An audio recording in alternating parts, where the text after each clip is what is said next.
America और रूस के बीच तनाव जारी है। इन दोनों के बीच सीधा विवाद तो नहीं दिखता, लेकिन अंदर खाने इनके बीच पावर सेंटर बनने की खींचतान मची हुई है।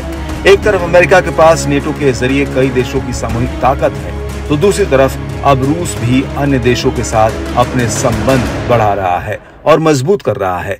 रूसी राष्ट्रपति व्लादिमीर पुतिन ने हाल ही में कोरिया की यात्रा की और इस दौरान उन्होंने घोषणा की कि रूस और कोरिया विदेशी आक्रामकता के खिलाफ एक दूसरे की सहायता करने का संकल्प लेते हैं। पुतिन ने कहा कि उन्होंने और उत्तर कोरिया के supreme leader Kim Jong Un ने एक रणनीतिक साझेदारी की है जो सांस्कृतिक और पर्यटन संबंधों को लेकर व्यापार, आर्थिक संबंधों और सुरक्षा सहित सभी क्षेत्रों में भविष्य के सहयोग के लिए रोड मैप के रूप में काम करेंगे। इस समझौते के तहत यदि दोनों देशों में से किसी एक के साथ भी आक्रामकता होती है तो एक दूसरे की मदद करेंगे। पुतिन के लिए ये एक बड़ी सफलता है। पुतिन ने कहा कि रूस पश्चिमी आक्रामकता से अपनी सुरक्षा और संप्रभुता की रक्षा करने के प्योंगयांग के इरादे का समर्थन करता है।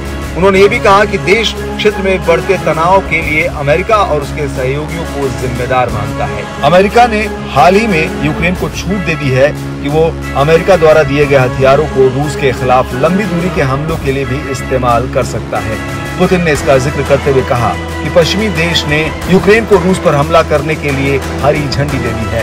उन्होंने कहा कि इन परिस्थितियों में रूस आज हस्ताक्षरित दस्तावेज के तहत DPRK के साथ सैन्य सहयोग से इनकार नहीं कर सकता। पुतिन ने संयुक्त राष्ट्र सुरक्षा परिषद द्वारा उत्तर कोरिया पर लगाए गए अनिश्चितकालीन प्रतिबंध की भी निंदा की, जिसमें हथियार प्रतिबंध भी शामिल है।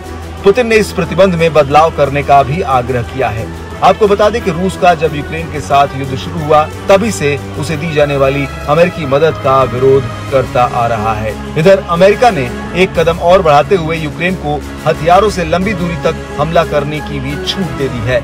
इसके बाद इस महीने की शुरुआत में ही पुतिन ने पश्चिम को चेतावनी देते हुए कहा था कि अगर ऐसा होता है तो रूस अमेरिका के दुश्मनों को भी इसी तरह के हथियार सप्लाई कर सकता है और फिर अमेरिका के दुश्मन उन हथियारों से अमेरिका और उसके सहयोगियों की सैन्य संपत्तियों पर हमला कर सकते हैं।